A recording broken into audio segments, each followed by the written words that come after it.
Okay, let's unpack this. When you're suddenly, facing the reality of managing a long-term health issue, could be inflammation, joint problems, metabolic stuff, the focus always seems to zoom right in on the meds, the labs, the doctor's visits, but really managing it well long-term, that takes so much more. It's like this active, constant conversation with your body Yeah. and definitely with your head, too, your mental health. That's exactly it. That dual challenge is what we're really diving into today. We're pulling together insights from, well, three main areas. First, the physical side, specifically exercise for common things like osteoarthritis. Then there's a really interesting review looking at the psychological first aid, sort of the key things needed right after getting a chronic diagnosis.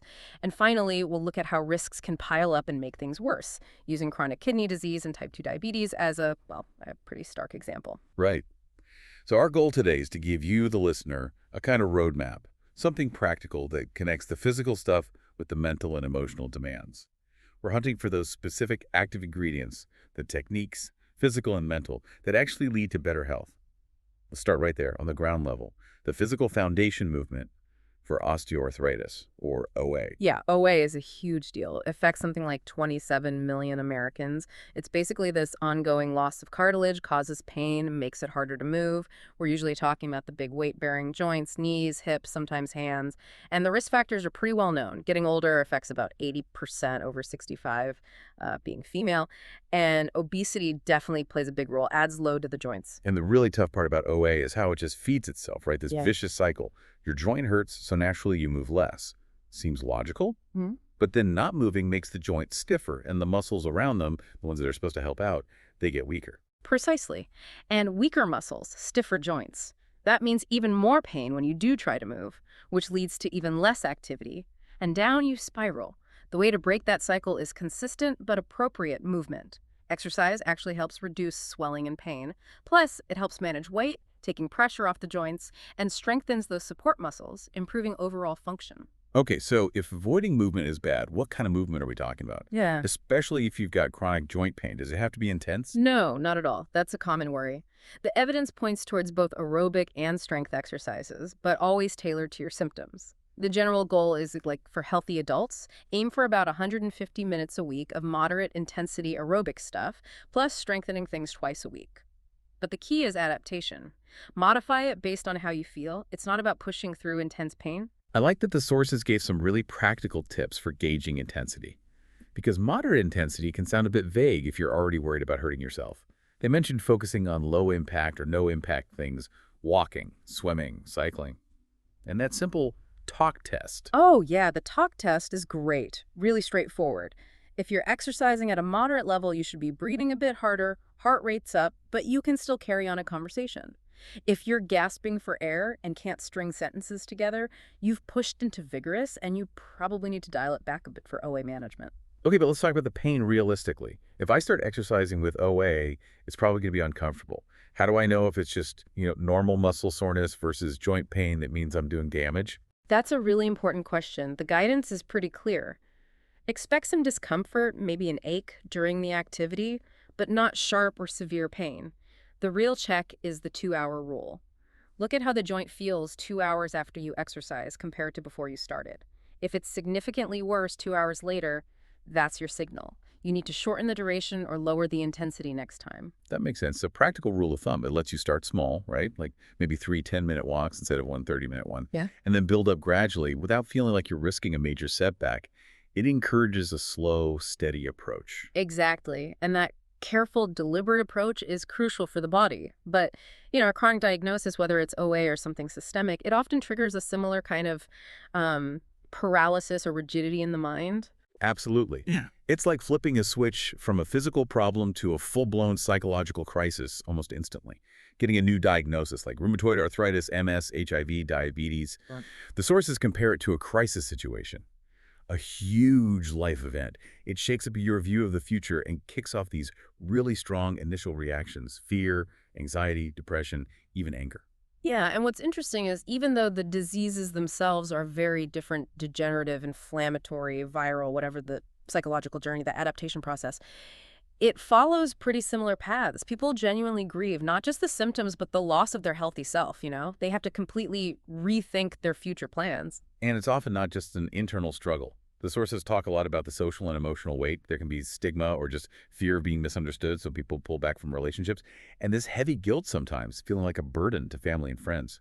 Given all that, having a solid psychosocial toolkit ready right from the start seems, well, essential for managing things well long term. The systematic review we looked at grouped the interventions for newly diagnosed adults into three main buckets. Right. It mentioned cognitive behavioral therapy, CBT, as sort of the gold standard based on Beck's work. But then it also talked about these third wave approaches, acceptance and commitment therapy, ACT, and positive affect stuff. What's the main difference there between, say, traditional CBT and ACT? Well, traditional CBT really focuses on spotting negative thoughts and then actively changing them, challenging them. ACT, on the other hand, is maybe less about changing the thought itself and more about changing your relationship to it. It's more about accepting that difficult thoughts and feelings, the anxiety, the fear are going to be there, but not letting them steer the ship. So you can still commit to actions that align with your values, even with the diagnosis. Ah, okay. So less fighting the feeling, more noticing it and acting anyway. Makes sense. And regardless of the specific therapy type, CBT, ACT, or others like uncertainty management, the review said the real impact comes from these key active ingredients they use. Exactly. That's the practical framework. Most successful interventions used, on average, about 4 out of 8 core techniques. We should probably focus on the big ones, the skills that really seem to drive adaptation. Okay, where do we start? Education is foundational. Just getting a clear overview, learning how to manage symptoms, it gives patients a sense of control, empowers them with knowledge so they don't feel helpless. Right. Basic understanding first. Then cognitive restructuring. Yeah. This is the heart of challenging those really unhelpful thought patterns, like catastrophizing. You know, the thought, my knees hurt, I'll never walk properly again, my life is over. That's catastrophizing. Restructuring teaches you, reframe it. Maybe find a positive angle or a benefit. Okay, my knees hurt, but if I manage a 10-minute walk today, I'm keeping my muscles strong and showing I still have some control over my mobility. That's a really clear example. Powerful shift. What's next? Then you have the practical skills. Relaxation techniques. Things like mindfulness, deep breathing, progressive muscle relaxation. These help manage the immediate physical stress and anxiety that spike during that crisis phase. Okay, makes sense. Calming the system. And the fourth one, which can be emotionally challenging, is acceptance and finding meaning. This brings us back to that quicksand metaphor mentioned in the source. Yeah, let's talk about that quicksand analogy. Yeah. It's pretty stark. It basically says struggling against the diagnosis, fighting the reality of this permanent change just makes you sink faster. But what are we actually accepting? Is it like giving up? No, definitely not giving up. It's not surrender. It's more about recognizing the reality of the situation, the limitations you might now have, and understanding that energy spent fighting what is, well, that's energy you can't use for positive action. It's about shifting focus from what's lost to what's still possible, finding purpose within the new reality. I see. And that must tie into the other skills, like communication skills development. If you can accept the situation more, maybe it's easier to learn how to actually tell people what you need. Talk to family, doctors. Yeah. Helps get support, and maybe reduces that feeling of being a burden, lets people help you better. Precisely. Learning how to express emotions and needs clearly is huge.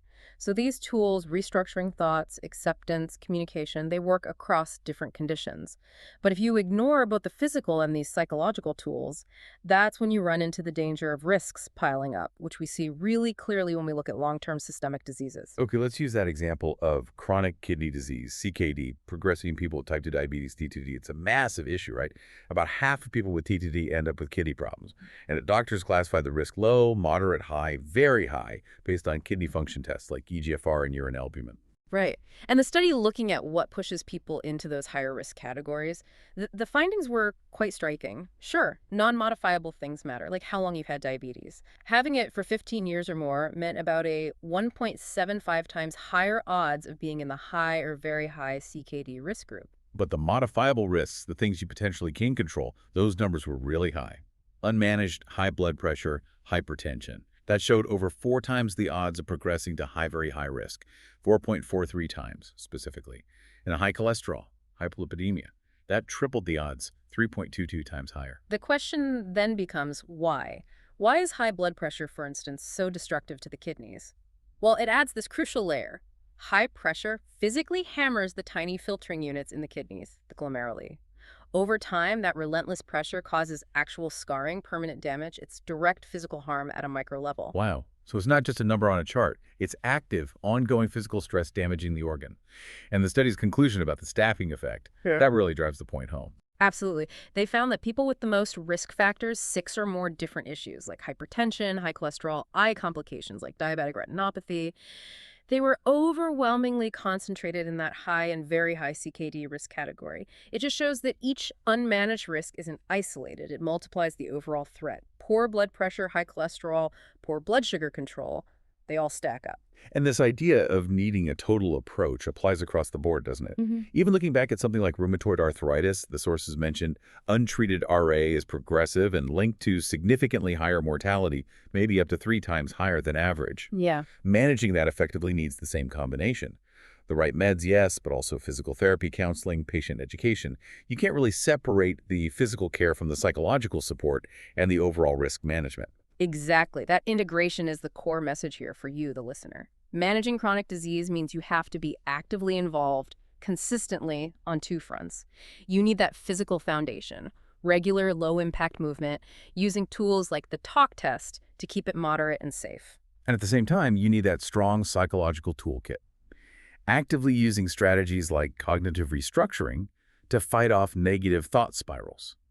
And really working on acceptance, understanding that just resisting the diagnosis itself, like struggling in that quicksand, doesn't actually help. Because ignoring either side just lets the disease progress faster. We saw it with the T2D and CKD data when stress affects how well people manage their condition and physical risks like high blood pressure stack up, the consequences can be really severe. But the good news is these integrated approaches, lifestyle changes, and psychosocial support, they lead to real, measurable improvements in both physical and mental health. Which brings us to a really interesting and maybe tricky final question that the researchers themselves pointed out. It's something important for anyone involved in chronic care.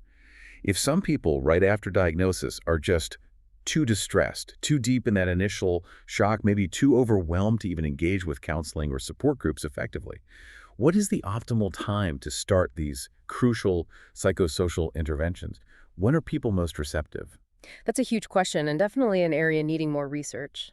Finding that sweet spot, that window where the initial shock has maybe subsided just enough for these strategies to really land and take root, that could be key to maximizing success long term, helping people make that shift from feeling like a passive victim to becoming an active manager of their own health. That's really the next frontier in refining this whole approach.